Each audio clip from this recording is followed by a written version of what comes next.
Hello friends, welcome again. This is Chirag sir English. You are watching read number 2. Her words, his vision. દોસ્તો I think આપણો આ 45મો lecture છે 45. આગળના લેક્ચરમાં આપણે લોકો Salim Ali birdman of India read 1 શીખી ગયા. રીડ 2 હર વર્ડ્સ હિઝ વિઝન. આવો લેસન શા માટે? હર વર્ડ્સ એટલે તેણીના શબ્દો, હિઝ વિઝન એટલે તેની દ્રષ્ટિ, ધ્યાન. શું કામ આવું પાઠનું ટાઇટલ છે? સૌથી પહેલાં હું તમને ટૂંકમાં પરિચય આપું. માનસી નામની એક મહિલા, છોકરીની મહિલા એટલે એના મેરેજ થઈ ગયા છે. એકવાર બપોરનો સમય હતો અને પોતાના હસબન્ડને કંઈક મિટિંગમાં જવાનું હતું. મિટિંગ કાંઈક પૂરી થવાની થોડીક વાર હતી, તો કે આ લેને હું ટાઈમપાસ કરવા એક એક્ઝિબિશનમાં જાઉં, કલા સંગ્રહમાં. એટલે માનસી નામની એક મહિલા, એક સ્ત્રી કલા સંગ્રહની મુલાકાત લેવા માટે જાય છે. સારામાં સારા ઉત્તમ નમૂના એ એક્ઝિબિશનમાં હતા, આર્ટ મ્યુઝિયમમાં. એ જોવામાં ખૂબ વ્યસ્ત થઈ ગઈ. ત્યાં થોડીક વારમાં એક કપલ હતું, એને જોયું. માનસીને કાંઈ ખબર નહીં કપલ વિશે, તો અજાણ્યા માણસો કહેવાય એના માટે. પણ જે કપલમાં બેન હતા, લેડી, એ બોલા બોલ કરતા હતા એક ધારું. માનસીને એમ થયું કે આ લેડી પણ હું એક ધારી ચોટી પીડી છે. એને એમ થયું એનો હસબન્ડ બાકી ખરેખર સારો કહેવાયો, દાદ દેવી પડે. એની ધીરજ કેટલી સારી કે આ એની બાઈને કન્ટિન્યુ સાંભળતી હોય. માનસીને કામ ત્રાસ થઈ ગયો કે આ બેન બોલવાનું બંધ કરે તો સારું. કન્ટિન્યુ બકબક ચાલુ ને એના પતિને બધું સમજાવે ને. અને એમ થાય કે આ કેવું કપલ છે, આ બેન કેવા કહેવાય, હાવ ચોટી જ પીડા છે. કે માનસી સ્ત્રીના શબ્દોને ધ્યાનથી સાંભળે છે. પછી આ બધા લોકો બહાર વયા ગયા, કપલ. પછી માનસી જે છે એ કાઉન્ટર પાસે ઊભી રહીને આ ક્લાર્કને પૂછ્યું કે આ તો એ કે બેન બહુ બોલ્યો. ક્લાર્ક કે બેન એવું નથી, એનો હસબન્ડ, એનો ઘરવાળો આંધળો છે. એ બેન જે છે એ એને બધું ચિત્રો સમજાવે છે, કેમ કે એ આ બધું જોવાના શોખીન હતા પહેલાં આંખો હતી ત્યારે. હવે એક અકસ્માતમાં એની આંખો વહી ગઈ, છતાંય એનો આ શોખ હતો આર્ટ મ્યુઝિયમ જોવા આવવાનો. એ શોખ એને બરકરાર રાખ્યો. તમે ને હું હોય તો કે આપણે હિંમત હારી જાય, પણ આ માણસે હિંમત હારી નહીં. એને તો સંકલ્પ લીધો હતો કે હું મારી જિંદગી એવી રીતે જીવીશ જેમ પહેલાં જીવતો હતો. અને આ લેડી બિચારી એને હેલ્પ કરે છે. ત્યારે માનસીને અફસોસ થયો કે હું લેડી વિશે ખોટું ગલત વિચારતી હતી. પછી એને ખરેખર ધીરજ, હિંમત, પ્રેમ એ બધું એને દર્શન થઈ ગયા. એને સ્ત્રીની ધીરજને જોઈ કે પોતાના અંધ પતિને દરેક ચિત્રની રજેરજની માહિતી આપે, અને પતિને પણ હિંમત જોઈ કે ભાઈ આંખો વહી ગઈ તોય પોતાનો શોખ બરકરાર રાખ્યો, ચાલુ રાખ્યો. અને આવી રીતે આ લેસનનો એન્ડ આવે છે. દોસ્તો, કુદરત આપણને આ જે કાંઈ આપ્યું છે, કુદરતને આપણે આભાર માનવો જોઈએ દરરોજ. આપણે હંમેશા જે છે એની તો વેલ્યુ કરતા નથી. લાખોપતિ છે ને કરોડપતિ થવું છે, કરોડપતિ છે ને અબજોપતિ થવું છે. ક્લાર્ક છે ને મામલતદાર થવું છે, મામલતદાર છે ને કલેક્ટર થવું છે, કલેક્ટર છે અને CM PM થવું છે. કોઈને સંતોષ નથી, કોઈને એ નથી જોવું કે ભાઈ સૌથી પહેલો આભાર તો શરીર આપણું ભગવાને સારું આપ્યું છે એના માટે આપણે માનવો જોઈએ. પણ એના બદલે કાંઈક ને કાંઈક સ્વાર્થની અંદર લોકો આગળ આ બધું ભૂલતા જાય છે. તો એવો એક સરસ મજાનો લેસન માનસીનો નાનો એવો લેસન છે દોસ્તો. વધીને આપણે 20-25 મિનિટમાં તો કમ્પ્લીટ થઈ જશે. તો હવે સીધો આપણે કોઈ પણ સમય બગાડ્યા વિના સ્ટાર્ટ કરી દઈએ. લેપિંગ ભણવાની થિયરી જે રીડ 1માં શીખવાડી એ જ રીડ 2માં 24 લેસનમાં આ જ થિયરી રહેશે. નિયરેસ્ટ મિનિંગને ધ્યાનથી જોવા, શોર્ટ નોટ બોટ નોટ હોય નહીં, કાંઈ ગોખવાનું થતું નથી, માત્ર અન્ડરસ્ટેન્ડિંગ કરવાનું છે અને ઝડપથી આપણે સમજી લેવાનું છે. One afternoon while waiting for her husband to finish a business meeting, Mansi tour an art museum. Tour એટલે મુલાકાત કરવી, ફરવા જવું, વિઝિટેડનો સમાનાર્થી ટૂર થાય. એક દિવસ બપોરના સમયે પોતાના પતિની બિઝનેસ મીટિંગ પૂરી થવાની રાહ જોતી માનસીએ કલા પ્રદર્શનની મુલાકાત લીધી. She was looking forward to a quiet view of the masterpieces. Looking forward એટલે આગળ આગળ જોવું. તે ખૂબ જ શાંતિથી કેટલાક ખૂબ સરસ ચિત્રોને જોતી રહેતી હતી. માસ્ટરપીસીસ એટલે નમૂનાઓ. Quiet a view of the masterpieces, શાંતિથી. ક્વાઇટ એટલે શાંત.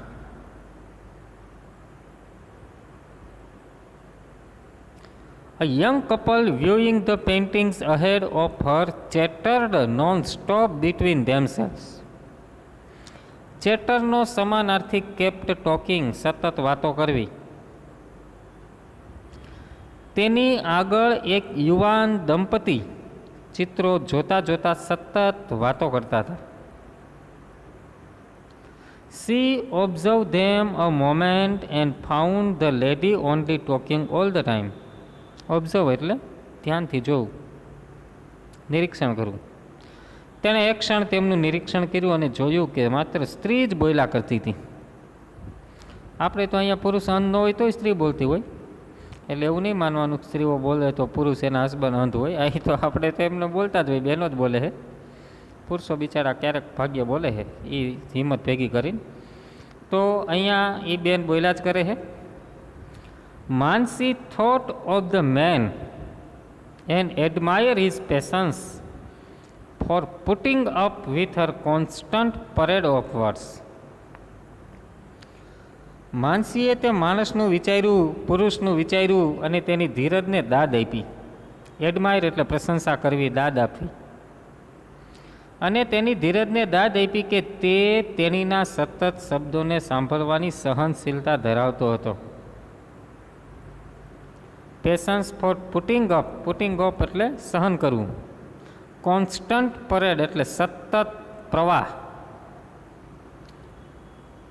શબ્દોના સતત પ્રવાહને સાંભળવાની ધીરજ ધરાવતો હતો બિચારો.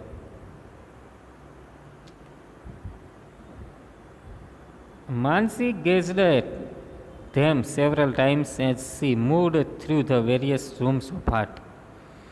Gazed at એટલે તાકીને જોવું. એનો સમાનાર્થી છે કેપ્ટ લુકિંગ. જ્યારે માનસી કલાના વિવિધ રૂમમાં ફરતી હતી ત્યારે તેને કેટલીક વાર તેમની સામે તાકીને જોયું. Each time she heard the lady's constant gush of words. Guys of words એટલે પણ શબ્દોનો પ્રવાહ થાય. અને એની પહેલાં પરેડ આવ્યું હતું, સતત શબ્દો, parade of words. She moved away quickly. દર વખતે જ્યારે એ આખા રૂમમાં આટા મારતી હતી ત્યારે દરેક સમયે તેને સ્ત્રીના શબ્દોના પ્રવાહને સાંભળતી હોય ત્યાંથી પછી આગળ નીકળી ગઈ. માનસીને એમ થઈ ગયું કે આ માણસો કેવા છે.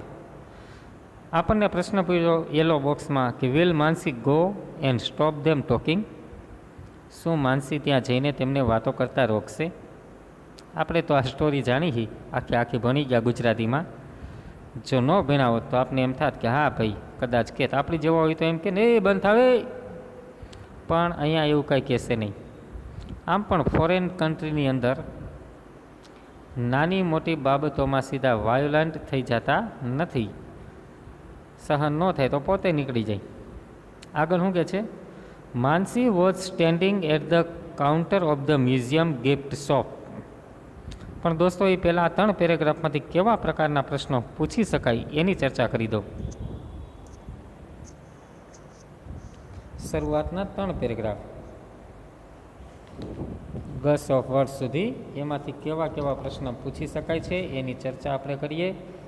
Where did Mansi go? માનસી ક્યાં ગઈ? તો કે Mansi went to an art museum.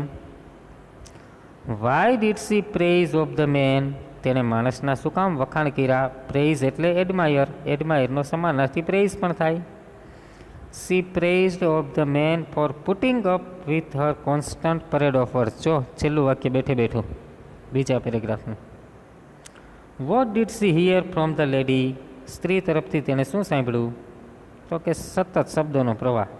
From the lady she heard constant gush of words. Whom was Mansi waiting? Mansi કોની રાહ જોતી હતી? તમારી મારી નહીં, પણ એના પતિની. Mansi was waiting for her husband. પીસનો સમાનાર્થી ક્વાઇટ, ડિફરન્ટ, વેરિયસ. ફરી એકવાર, પીસનો સમાનાર્થી ક્વાઇટ, પહેલા પેરેગ્રાફની ત્રીજી લીટીમાં ક્વાઇટ છે, અને ત્યાર પછીનો સમાનાર્થી ડિફરન્ટનો પૂછો તો કે ડિફરન્ટ એટલે વેરિયસ. વેરિયસ રૂમ, જુદા જુદા રૂમમાં જે માનસી જાતી હતી ત્યારે એણે આ બધું જોયું. તો આ ઉપલા 3 પેરેગ્રાફની અંદર આપણે આ ટાઈપના પ્રશ્નો પૂછી શકીએ છીએ.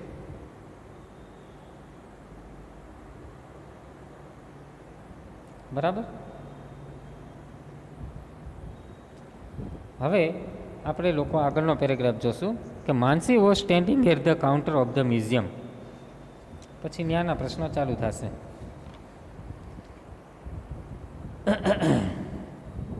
માનસી એ મ્યુઝિયમનું કાઉન્ટર છે ત્યાં ઊભી હતી અને શું કરતી હતી? ખરીદી. Making purchase when the couple approach the exit. Mansi was standing at the counter of the museum gift shop making purchase when the couple approach exit.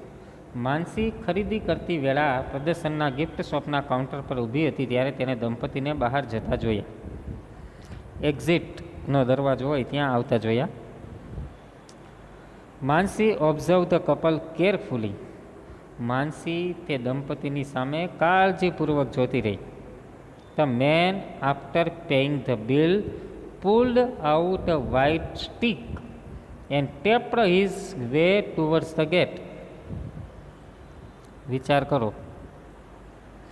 પુરુષે bill ચૂકતે કરીને સફેદ લાકડી કાઢી અને દરવાજા તરફ ટપ ટપ કરતો આગળ વધ્યો. આંધળા માણસો કેમ લાકડીને ઠપકારે? ટપ ટપ ટપ ટપ. આગળ કાંઈ પેડ્યું નથી ને, કાંઈ દિવાલ બિવાલ નથી ને, એમ ચેક કરતાં કરતાં એને ટેપ કહેવાય. ટપ ટપ કરતું આગળ વધવું.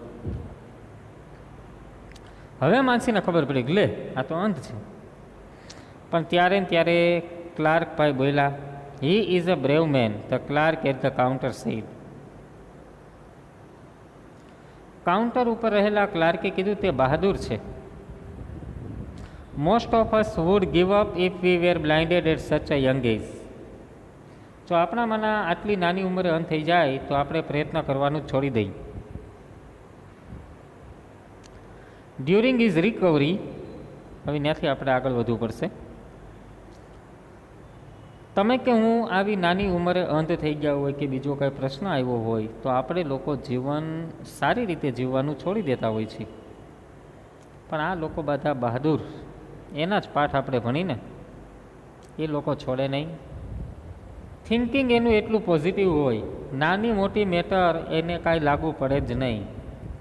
આપણામાંના અડધા તો એટલે બિચારા ખુશ નથી રહી શકતા કે બીજાનું ટેન્શન લઈને જીવે છે.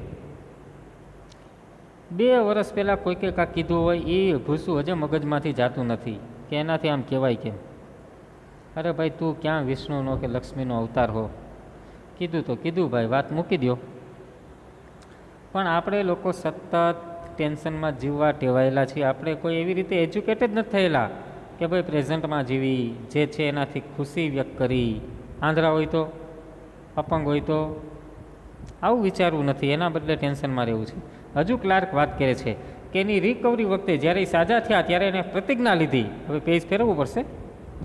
એ મેડ અ વો. મેડ અ વો એટલે પ્રતિજ્ઞા લેવી. જો કેસરી કલરમાં છે, સોરી પિંક કલરમાં. તેના સાજા થવા દરમિયાન તેણે પ્રતિજ્ઞા કરી that his life would not change. તેની જિંદગી બદલશે નહીં. નક્કી કરી લીધું, ભલે હું આંધળો થયો પણ મારી જિંદગી બદલશે નહીં. જે મને શોખ છે એમનેમ રહે. આર્ટ મ્યુઝિયમ જોવાનો શોખ હતો એટલે એ ચાલુ રાખ્યો. So as before he and his wife come in whenever there is a new art show. તેથી એટલા માટે જ્યારે જ્યારે નવું કલા પ્રદર્શન હોય ત્યારે અગાઉની માફક જ્યારે એની આંખો હતી ત્યારની જેમ આજે પણ તે અને તેની પત્ની આવે છે. But what does he get out of the heart? Mansi ask. He can't see. માનસીએ પૂછ્યું, પણ તેને કળામાંથી શું મળે? તે જોઈ શકતો તો નથી, એને દેખાતું તો નથી, શું મળે એને? હવે આ પાઠવાળાએ આપણને એક પ્રશ્ન પૂછ્યો, યલો બોક્સમાં આપણને પ્રશ્ન પૂછ્યો, what pleasure do you think a blind person gets in visiting a museum?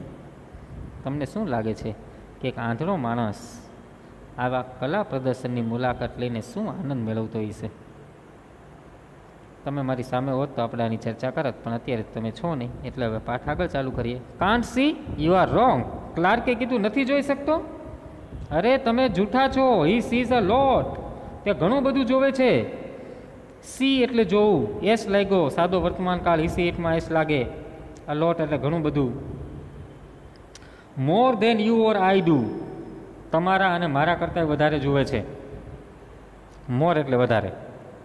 His wife describes each painting through his mind's eye. અરે માનસીબેન, તેની પત્ની તેના મનોચક્ષુ દ્વારા દરેક ચિત્રનું વર્ણન કરે છે. પોતાનો પતિ છે એટલે માનસીને તો ખબર હોય ને કે મારા પતિ પહેલાં જ્યારે જોઈ શકતા ત્યારે કેવી રીતે પિક્ચરોને જોતા, એને શું ગમતું, એવું બધું યાદ કરીને એ પ્રમાણે પોતાના પતિને વર્ણન કરે છે. અને ભાઈ બિચારો આંધળો તો છે, પણ મન એનું આંધળું થોડું છે, મનથી જોવે છે ભાઈ. આપણે લોકો નથી ઘણીવાર મનથી ન હોય એવું જોઈ લેતા? આપણા મનની અંદર કેટલા કેટલા ચિત્રો ખડા થઈ જાય, ઊભા થઈ જાય. આવું આપણે કરી શકીએ. ત્રીજા પાઠમાં પણ આપણે શીખા મેનેજ સ્ટ્રેસમાં કે મનની આંખો વડે આપણે જોઈ શકીએ છીએ.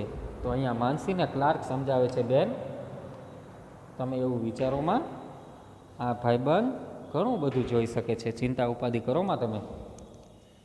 પછી માનસી શું કહે છે? તો કે માનસી ઘણું બધું શીખી ગઈ.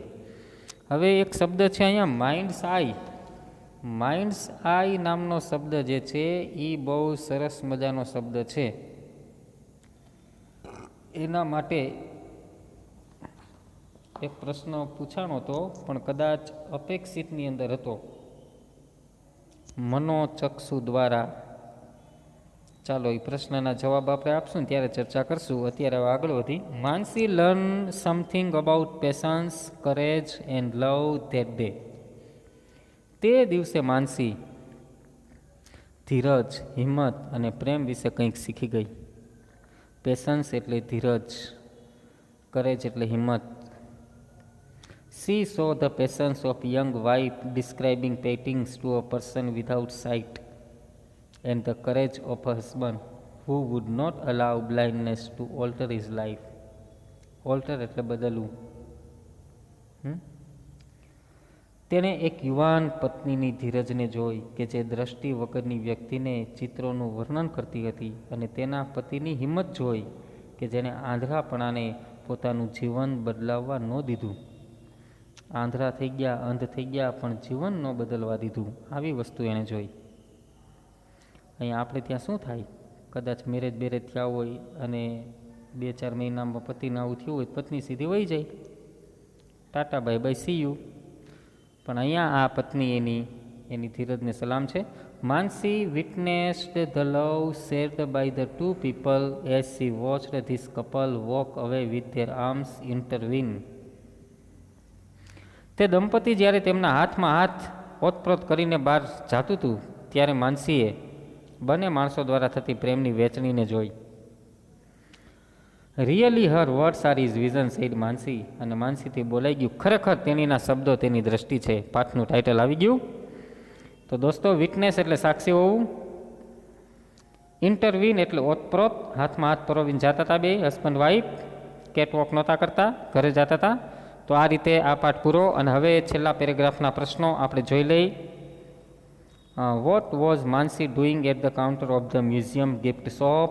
ગિફ્ટ શોપના કાઉન્ટરે માનસી શું કરતી હતી? ડાન્સ કરતી હતી? નહીં. મેકિંગ પરચેજ, ખરીદી કરતી હતી. પછીનો પ્રશ્ન, હુમ ડીડ માનસી વોચ? હાવ, માનસીએ કોને જોયા? કેવી રીતે? Mansi watched the couple carefully. એને કપલને જોયું કાળજીપૂર્વક. ક્લાર્કે શું કીધું? The clerk said that he was a brave man. પછી તો કે બે સમાનાર્થી. બાય એટલે ખરીદવું, એનો સમાનાર્થી પરચેજ. મીન વાઇલ એટલે દરમિયાન, એનો સમાનાર્થી during. How does the lady describe a painting? આ બધા પ્રશ્નોના જવાબ ભવિષ્યમાં તમારી પાસે લીથામાં હશે, એટલે અત્યારે ખાલી સાંભળજો. A lady describes a painting to the man through his mind's eye. પછીનો પ્રશ્ન, તો કે બ્રેવરીનો સમાનાર્થી કરેજ અને વિઝનનો સમાનાર્થી સાઇટ. અને જે પ્રશ્ન મારે તમને કહેવો તો માઇન્ડ્સ આઈ, એના માટે એક શબ્દ વાપરે છે ઇન્ટ્યુશન. ઇન્ટ્યુશન ભવિષ્યમાં હું તમને બોર્ડ ઉપર લખાવીશ જ્યારે આ માનસીના પાઠની ચર્ચા કરતા આવીશું ત્યારે, એટલે ચિંતા કરતા નહીં. ક્યાંક મેં અપેક્ષિતમાં અથવા બોર્ડમાં પૂછાયેલો પ્રશ્ન છે. હવે આપણે આગળની વાત એ કરવાની છે કે દેખાતું હોય તો જોઈ લઉં, સ્પેલિંગ નથી ક્યાંય. ઓકે, તો દોસ્તો આપણે આગળની વાત એ કરશું કે આ 2 લેસન રીડ 1 રીડ 2 આપણા કમ્પ્લીટ થયા. 45-45મો લેક્ચર છે આ કદાચ. અને હવે આપણે લોકો આની અંદર જે પણ કાંઈ સેફ્રોન પિંક કલરના અક્ષર હોય, આ મેળવવો ને એવા સ્પેલિંગ ખાસ જોવા. બરાબર છે? વો એટલે પ્રતિજ્ઞા, ઓથ એટલે પ્રતિજ્ઞા થાય. આવા બધા શબ્દો જોતા રહેવાના છે. અને ખાસ એપ્લિકેશન બધાને ફોર્મેટ આવડી જવું જોઈએ. સમયનો સદુપયોગ કરવાનો છે, મહેરબાની કરીને કોઈ ટાઈમ પાસ કરતા નહીં. અને જે કાંઈ ગ્રામર આપણે શીખી ગયા છીએ એને પણ વાંચવાનું રાખવાનું છે દોસ્તો. ઘરે એસે બુક હોય તો એ, અથવા ટૂંક સમયમાં તમને એસે બુક માટે જુદા જુદા એસે, એના ફોર્મેટ્સ, એને લગતું આપણે એક પીડીએફ ફાઇલ લગભગ આ વીકમાં તમને ફાઇનલ મોકલી દેવામાં આવશે. આજે આપણે અહીંયા રીડ 2 એટલો રાખીએ છીએ. Wish you all the very best. Tata, bye bye, see you. Jai Hind. Stay home, stay safe.